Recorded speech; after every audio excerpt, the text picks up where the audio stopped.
A quick reminder that there is exclusive content available to our Patreon subscribers, publications, bloopers, extended interviews, and more. So check it out at patreon.com/thecyberwire. Thanks. Satori botnet flashes into existence with 280,000 bots. Is there a router zero day out there? Insecure cryptocurrency apps aren't deterring speculators. How much energy does Bitcoin use? About as much as Denmark. Ethiopia's government is said to use spyware against journalists. Iran's Charming Kitty espionage group is looking at media, academics, activists, and political advisors. ISIS threatens cyber havoc this Friday, and the IOC takes a poke at Russia. Expect Fancy and Cozy Bear to poke right back.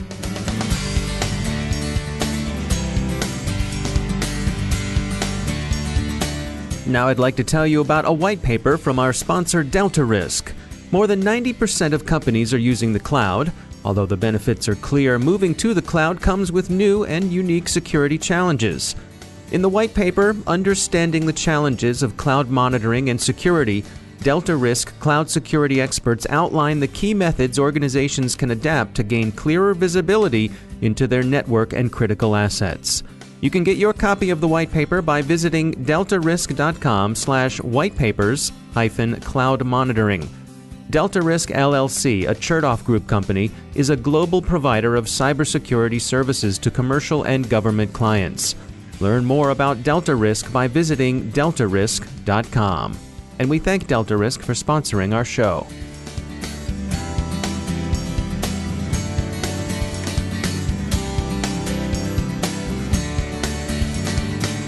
Major funding for the CyberWire podcast is provided by Cylance. I'm Dave Bittner with your CyberWire summary for Wednesday, December 6, 2017. Security firm Kihu 360 NetLab reports that a big Mirai-derived botnet, Satori, awoke yesterday, perhaps exploiting a Huawei zero-day to herd 280,000 bots. Classic versions of Mirai, if we can call something a classic that's been around for less than a year and a half, use telnet scanners to find vulnerable devices. Satori does not. Kihu 360 NetLabs says the botnet has two embedded exploits that seek to connect with devices on ports 37215 and 52869. As Bleeping Computer points out, quote, effectively this makes Satori an IoT worm, being able to spread itself without the need for separate components, end quote. Kihu 360 NetLabs thinks the exploit that connects to port 37215 is a zero-day. They've been tracking it and have it under analysis, but they're unwilling to discuss it further for now. CenturyLink thinks the botnet may be abusing a zero-day in Huawei gateway home routers. There's less mystery surrounding the exploit that's hitting port 52869. That one is for a well-known and relatively old bug in some Realtek devices, CVE 2014-8361, if you're keeping score. A lot of Realtek devices have been patched for this one, which would suggest why this exploit has been the less successful of the two. There are some similarities between Satori and the Mirai variant that hit Argentina over the weekend, but researchers are tracking it as a distinct threat. And nothing yet, by the way, from Reaper, which has remained curiously quiet since its discovery. Do you overshare online? It's hard not to these days, thanks to social media, and there are specific risks to businesses that are easy to overlook. Kat Code is the founder of Binary Tattoo, a firm that helps companies and executives evaluate and protect their online profiles, and she offers advice on calibrating just how much you share. It's a trade-off, right? So every time you're giving away your information, because of course, if you're not paying for the product, you are the product. Right. Every time you're giving away the information, you're getting something back for it. And the currency is your information. But I think what's happening is everyone is so used to now getting things done for them. Like if I'm going to download an app and it needs my contact book, well, why not? Because I want the app. And then they realize they don't want the app and delete it. And they've now given away all their contact information. People don't consider that before. Do I really need this service in exchange for my information or not? And they're just giving away the information all the time. So if you had to actually pay for something and you were being offered something and I came to your door and I said, would you like this? You would have to consider whether or not it was the right thing for you to purchase before you spent your money on it, because you appreciate you can't get that money back again. But when it comes to online data as a currency, people don't consider that. They just keep giving it away and giving it away. And then if they don't like the product, they get rid of the product, but it's too late because they've already given the data to that company. So when you're out and about and you're educating people on these sorts of things, are there things that come up that continue to surprise you? The personal information always surprises me. The birthdays, the names of pets. Like when you think of the questions that you would get asked if you lost a password, like what is your mother's maiden name? That amount of information is so easily found. So one of the things I do, I joke I'm an online professional stalker. One of the things I do is I look for people online in order to tell them what their public identity looks like, so that they can go in and fix it and take away the stuff that they don't want shared. But I always find the answers to those questions. Again, pets' names, the street you grew up on. People will say, hey, look, the house is for sale that I grew up on. And I'm like, great, now I can answer that question. Or things about their grandparents is like, look, my maternal grandparents, and there's their mother's maiden name. That information, you don't need to share that. You don't need to share your birthday or your children's birthdays. None of that information is required online. That is voluntarily shared information. You know, a lot of businesses are finding themselves victims of spear phishing, and you make the point that a lot of social media accounts, even if you think it may be locked down, it might not be as secure as you think. So if, for instance, if I were to go into a Facebook account and you've got everything locked down, profile photo is always public, always. And there's no way to lock down the likes on it. So in 5 minutes, I can figure out who you're connected with, even if you've closed your friend list off based on that. So if your security settings are not set, I can get some personal information about you that way. And if not, I can go through your friends. So what often happens is people will call a second person in the company, or they will email them, and they will have enough personal information about another member of that company that gives that second person security that this person knows what they're talking about. So I could call, for instance, an executive assistant and say, hey, I know Bill's on a plane to Italy right now. I'm friends of his through his daughter's school and soccer club, and his wife Brenda. And I'm just calling because we're supposed to do this business transaction. I need it to go in by 4, and so I'm going to send you an email from my company. I just need you to press this button, and then a bunch of extra information that makes it sound like I clearly know who this person is. Right. And lots of companies are losing money this way because they have this trust factor that there's no way you could possibly know that much about someone without having actually known them. So in that kind of a case, what's to be done? A lot of it is an awareness. Part of it is the fact that Bill has probably overshared his information online or is unaware of what he is sharing. He's put his own profile at risk by oversharing the information. And the second thing is to go into these companies. And as part of the cybersecurity training, we have a lot of amazing software products that come in and prevent regular phishing scams and all that stuff. But it is the human firewall is so key right now that companies need to make sure that their employees appreciate the element of human engineering that's happening. And just because someone says they know someone or seems to have a lot, that's not enough to verify who they are. That's Kat Code. Her company is Binary Tattoo. Have you ever wondered how much energy the Bitcoin network consumes? Sure you have. We have. Especially since Bitcoin and other blockchain-based technologies are being invoked all over the place for everything from remittances to IoT security. Digiconomist has taken a look at the question, and they estimate that annually, Bitcoin uses about as much electrical power as Denmark, which suggests to some observers that maybe the cryptocurrency isn't, as they say, sustainable. It also suggests why criminals have been willing to take the time and effort to install miners in Android devices. Phishing emails are becoming more persuasive, using Mailsploit for greater plausibility, and incorporating the trappings of encryption to lure in marks who'd otherwise be wary. Citizen Lab reports finding evidence that the government of Ethiopia is using lawful intercept software developed by Cyberbit to spy on journalists. An ISIS video posted online promises to deliver a major cyber attack against the U.S. this Friday. The former caliphate, now clearly in its diaspora phase, has shown little ability to do more than low-grade website defacements of indifferently defended targets, and they're probably feeling some pressure to demonstrate serious cyber attack capabilities. It's a threat worth watching, but so far unsupported by much evidence. Iranian espionage group Charming Kitten is said by Israeli cyber firm Clear Sky Cybersecurity to have embarked on a campaign targeting academics, journalists, human rights advocates, and political advisors. The targets have little in common beyond an interest in Iran and a usually unsympathetic attitude toward the Islamic Republic. Charming Kitten is said to have established a bogus baited news service as a lure, the British news agency. The International Olympic Committee has banned Russia from the next Winter Olympics for systemic abuse of the anti-doping system. Expect Russian security services to engage in some systemic abuse of IOC networks. The Bear siblings, Cozy and Fancy, growled a lot after the last Russian Olympic doping scandal. As we think about threat actors in the news, we can't help but reflect on the naming customs that have emerged for them. If it's a kitten, it's gotta be Iranian. If it's a bear, Russian. Panda, China. Dragons, for the most part, East Asian.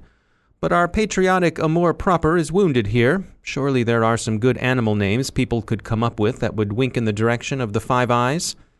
Some seem obvious. It's hard to imagine Australia and New Zealand without kangaroos and kiwis.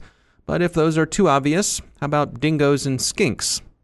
Like Dutiful Dingo or Smug Skink. It's tougher as you move on to the other three eyes. For Canada, loons and beavers? Perhaps. The UK could go with bulldogs, or maybe lions. Unicorns seem out because of their financial connotations. The US is a harder case.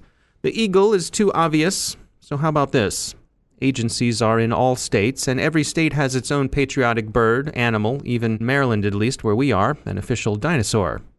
Why not associate actors with the state in which the responsible agency has its headquarters?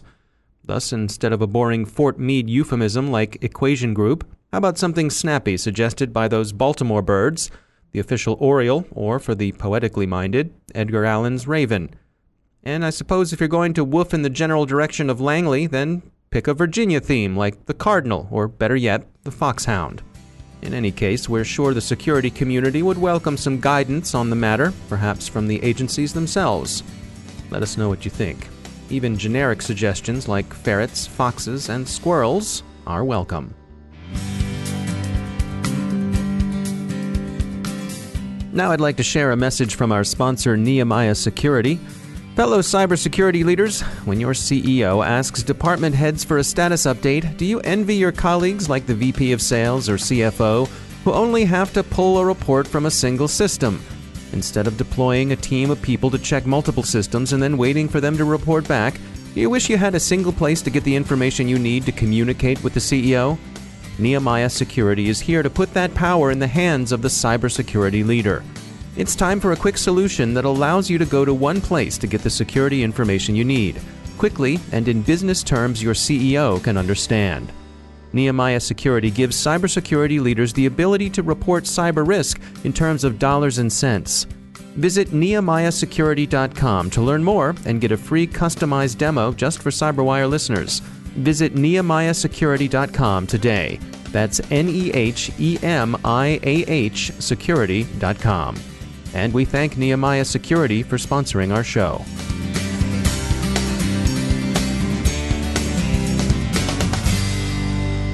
And I'm pleased to be joined once again by Joe Kerrigan. He's from the Johns Hopkins University Information Security Institute.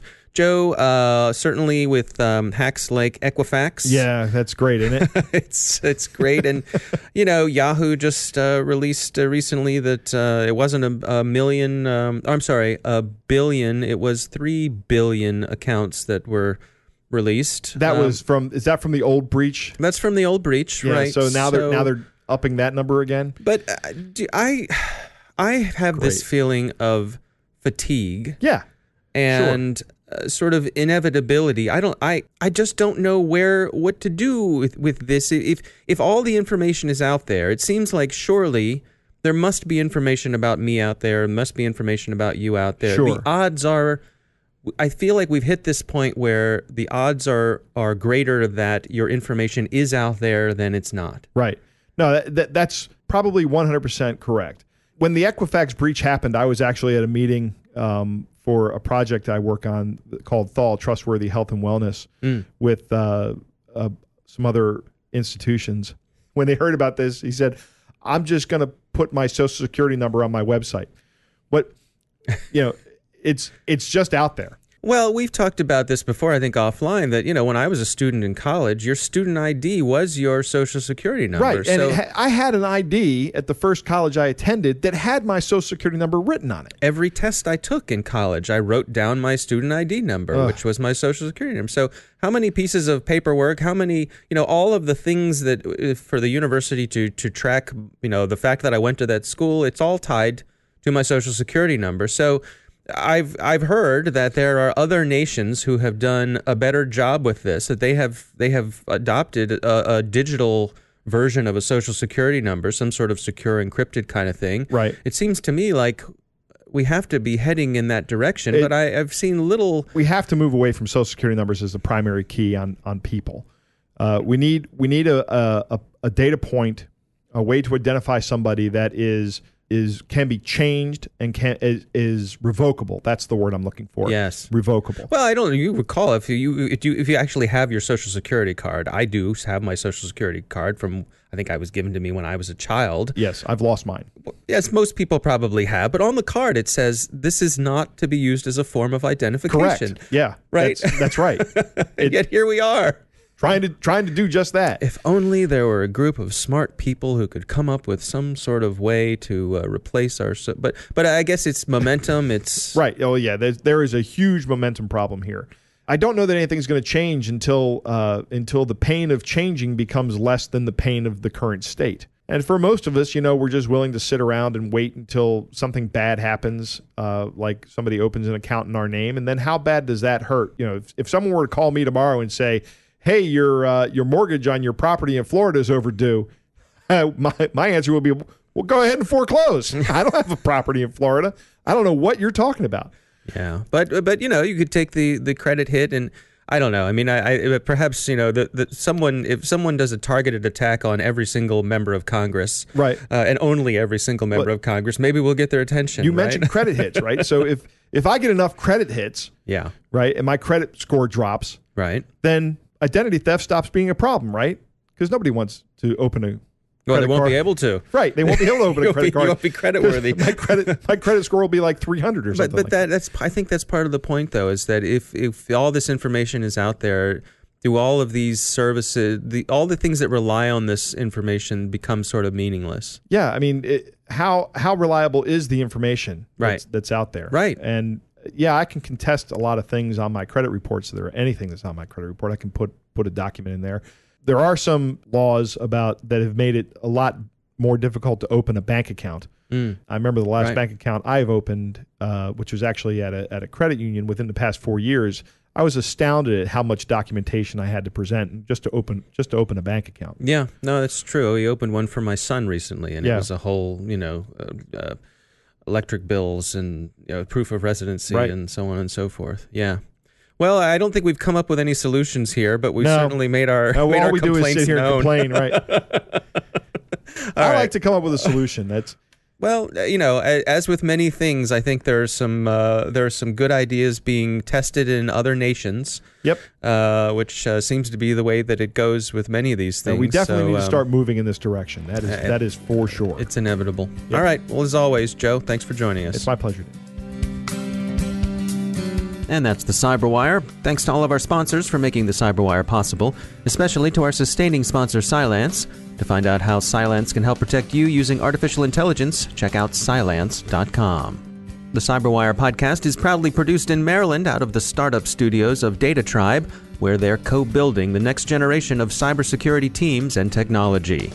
Our show is produced by Pratt Street Media. Our editor is John Petrick. Social media editor is Jennifer Iben. Technical editor is Chris Russell. Executive editor is Peter Kilpie. And I'm Dave Bittner. Thanks for listening.